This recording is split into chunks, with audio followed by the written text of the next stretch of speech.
Welcome back, ladies and gentlemen. Today we're getting our first look at the new feature for Heroes of Middle-earth, and that is the glyphs.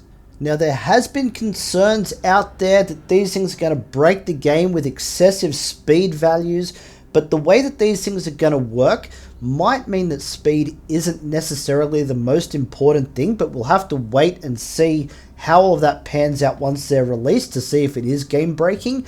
But I think you'll be pleasantly surprised at the way that they're bringing these out. So we're going to break all of that down for you.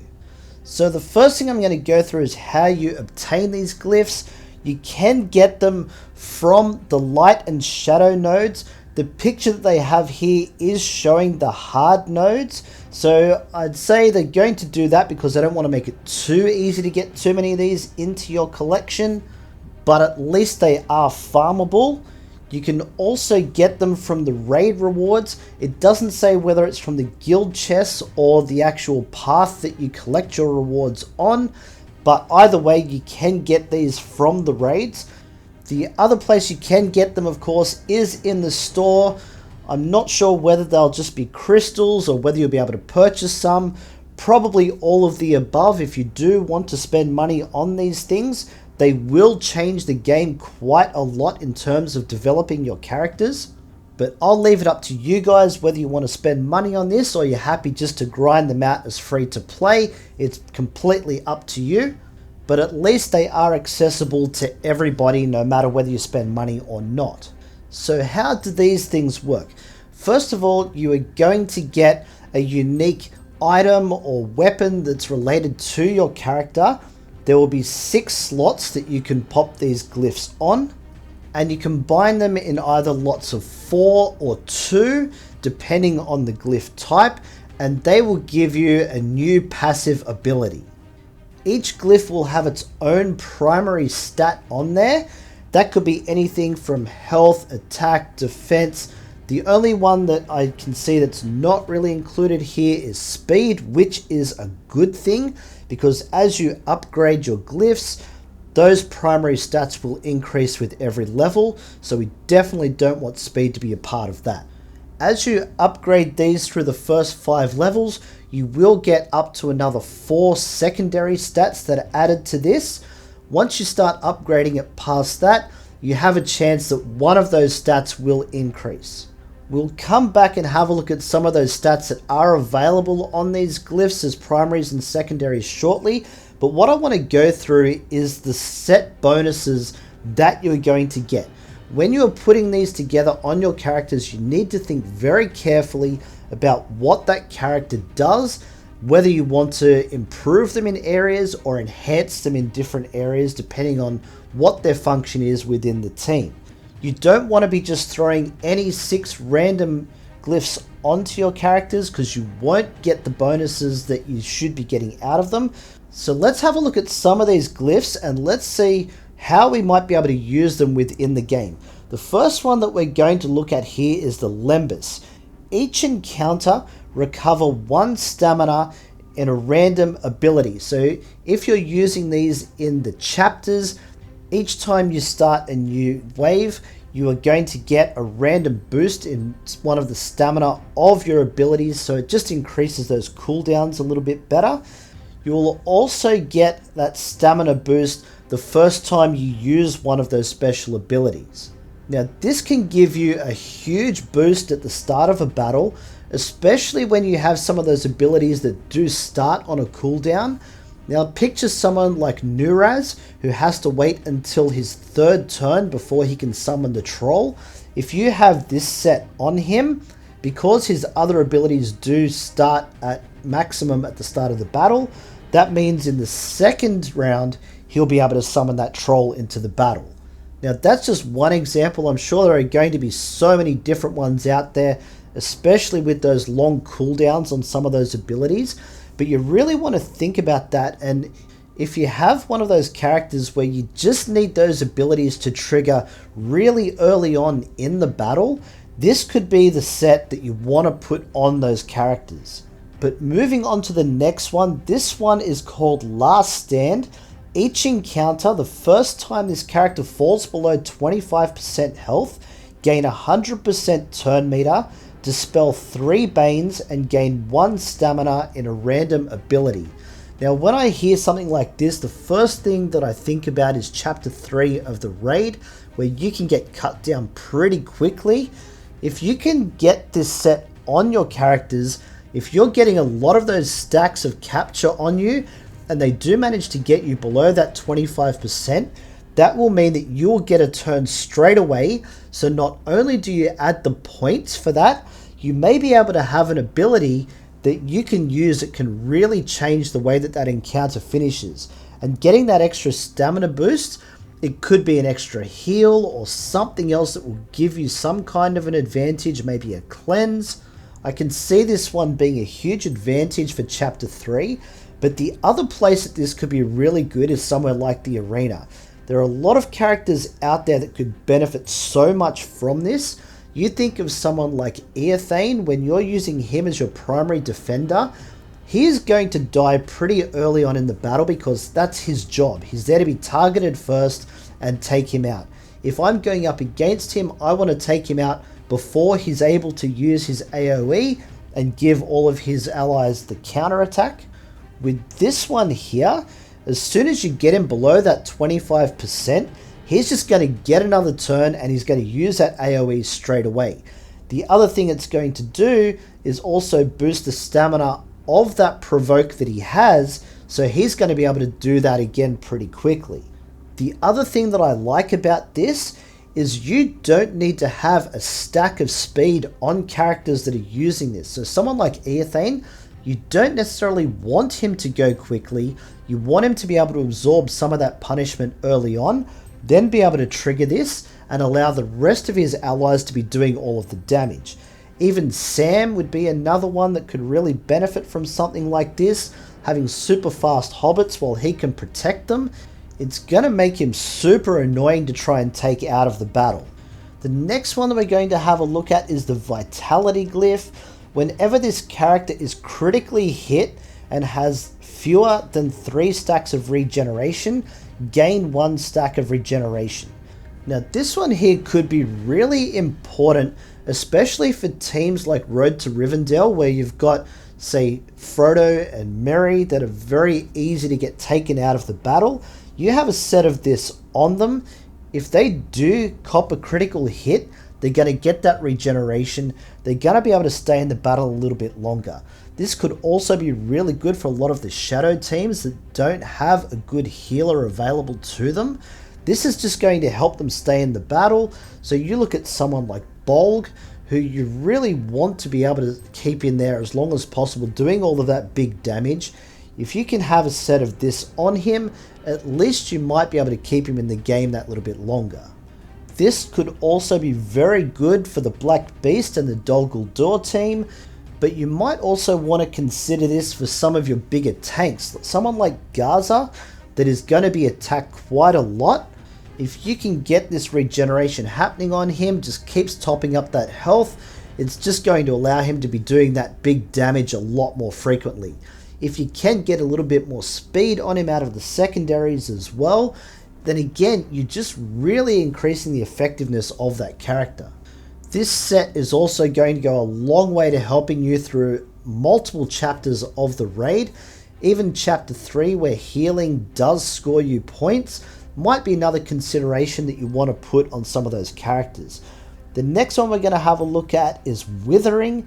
When this character inflicts a Bane on their turn, they deal 15% true damage. That's limited once per turn per target.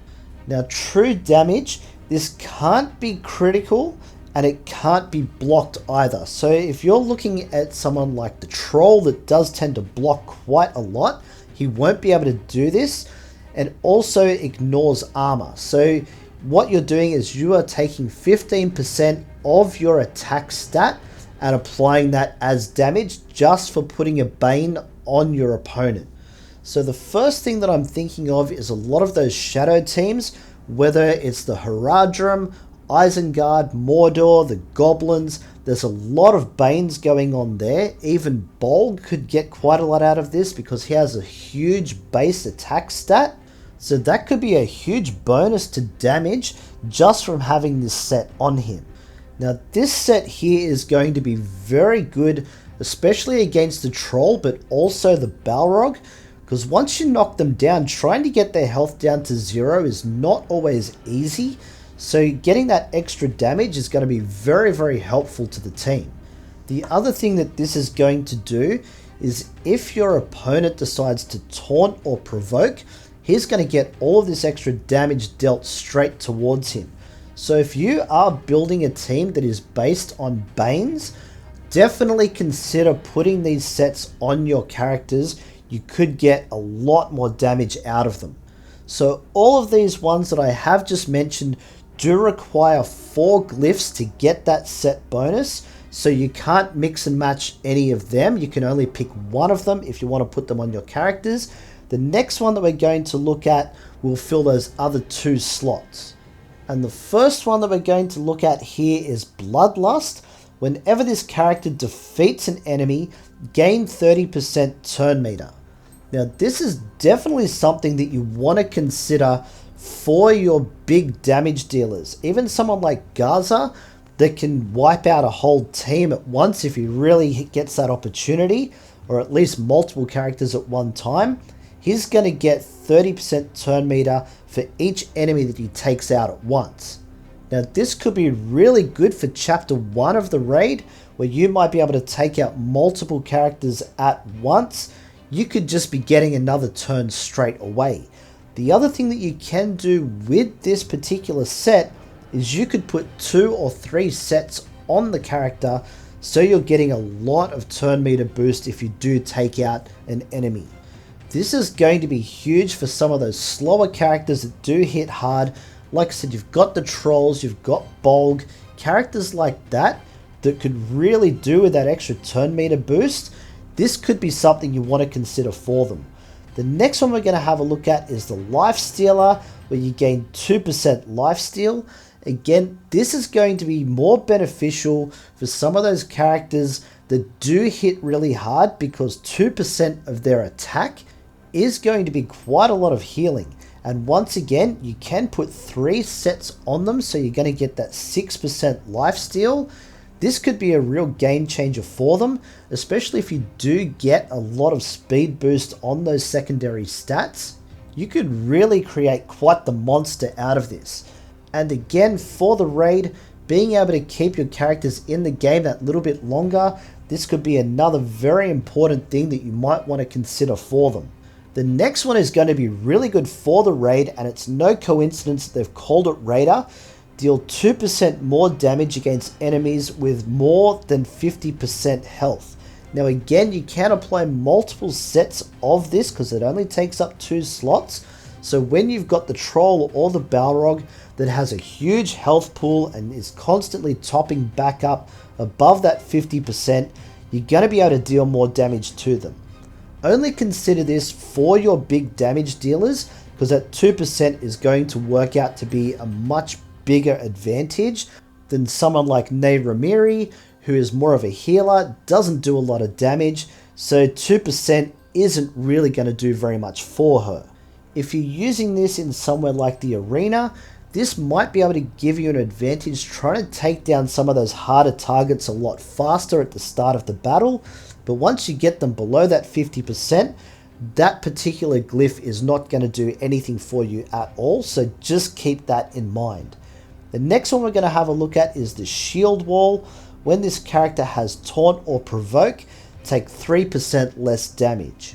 Now 3% isn't really a great deal, but you can keep those guys in the battle a lot longer. When they Taunt and Provoke, their job is to absorb damage. So anytime that you can reduce that damage, it's going to be very helpful. But if you're using this alongside something like the Last Stand, as I explained with Eothane, how that could keep him in the battle, adding this as the other set just helps him absorb some of that damage. What you would also be looking for as far as secondary stats is a lot of health, a lot of armor, maybe even the block chance increase. That could be something that could really help Eothane out, as well as any of those other tanks that you might have trying to protect you. Even someone like Eladin that needs to absorb that extra damage. you might want to consider putting the shield wall on them. The last one that we've got here is Armor Piercer, where you gain 2% armor piercing. This is probably the one that I'm least excited about.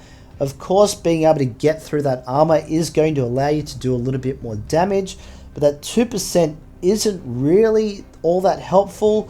I don't think you'd want to be in a position where you're putting 3 of these sets on your characters to try and get 6% armor piercing. I don't think there's a huge advantage out of it. Maybe I'm wrong, maybe there will be something with this one a little bit later on, but for the time being, when it comes to Armor Piercer, I would probably put that one to the side for now. I think you can build much better combinations out of all of the other glyphs. If they did bump this up to say 5% and you could get that 15% out of it, I think it'd be a lot more useful. But at the moment, I'm not seeing that being a better option than some of the other glyphs. They're the ones that we're going to get at launch, but the one thing I do really like about this system is it does allow them to put some other glyphs into the game down the track that might allow us to do some other modifications to characters and really change the way that some of these teams might function. Now we're going to have a look at the way that you upgrade and some of the stats that you're going to be able to get. Now you've got the 6 different slots here, and depending on which slot you put one of these glyphs in, you're going to get different things out of them. Now for slot 1, you will always get a health bonus. For slot 2, you will always get damage. Slot 3, you will always get armor. For slot 4, you'll get either health, damage, armor, or focus. For slot 5 is health, damage, armor, or resistance. And slot 6 is health, damage, armor, focus, or resistance. Now these stats will increase with every level that you go up. And just touching on that, when you level up these glyphs, they are based on the gear level of your character. So if your character is only gear level 1, you can only do the first level. If you can go up to gear level 10, you'll be able to max this thing right out. We'll cover the leveling of this a little bit later. We'll have a look at the secondary stats now. When it comes to the secondary stats, there are a whole bunch of them that are all a percentage value. So you're not going to get either a flat value or a percentage. They're all a percentage increase, with the exception of speed that will have a flat value. Now they haven't given us the range here, but the stats that it will affect could be health, damage, armor, focus, resistance, crit chance, crit damage, block chance, block mitigation, and speed. Now hopefully things won't get too crazy with these stats adjustments. We just want to be able to fine tune a few things. But one thing that I do appreciate is the devs did actually mention speed here, making a note that they do understand the impact that speed can have on the game. It's something that they will be monitoring, and they may be able to make some adjustments in the future. In terms of making those adjustments, I would rather see speed come in at a lower stat, and if it's not enough, they can always increase it. I don't want to see them go crazy like the initial announcement where we could be getting up to 90 speed on a character if we get all the perfect rolls from this, because that would just be game breaking. And if they did that and then decided that it was too much, it's very hard to then take that away from people, especially if they have spent money on those glyphs just to get those advantages. It's very hard to take that kind of thing back from players. So let's start at the lower end and we can always work our way up. Because the other thing is, as we get more gear levels, we might be able to do more upgrades, and some of those stats might be able to increase then. So they can always grow with the game rather than breaking it early on. When it comes to upgrading these glyphs, if you get your characters up to gear level 5, you'll be able to increase the glyphs up to level 5 as well, and that will reveal all 4 of your substats. So you're going to be able to get the basic amount out of it just from gear level 5, and you can do the minimum amount to see what stats you're going to get on each glyph. Now these upgrades will cost gold to do them, so just make sure that you're not upgrading everything just for the sake of upgrading it. Once you get the sets that you want onto your characters, that's when you want to start upgrading them, making sure that you're getting the best out of them. Once you do upgrade past level 5, you will need some other resources in order to do that. What they're doing is they're introducing these spells into the game, and I'm assuming that they will work similar to your ability materials, where you'll need a certain amount of each of them depending on the upgrade that you're making. From levels 7 to 10, each time you level up the glyph, you will have one of your secondary stats increase slightly. Because these upgrades are tied to your gear level, I really hope this means that we're going to be able to get access to some of those other gear pieces that we currently have to use crystals in order to get, so that we can get that gear 9 and gear 10 onto our characters. Overall, I'm quite happy with what we've seen from this reveal here. Now, the devs did say that we are expecting this to drop within the next month, so I would probably say at best guess you're looking at late November, early December for these to come out. So it'd be great to be able to get our hands on these and really see what combinations we can put together and how they're going to affect the characters. I do think it is a positive thing, but that just about wraps it up. If you guys do want to support the channel, you can leave a super thanks. It'd be very much appreciated. Other than that, guys, don't forget, like and sub. You know the deal. We got plenty more Heroes of Middle-earth coming your way. Don't miss out, and we'll catch you in the next one.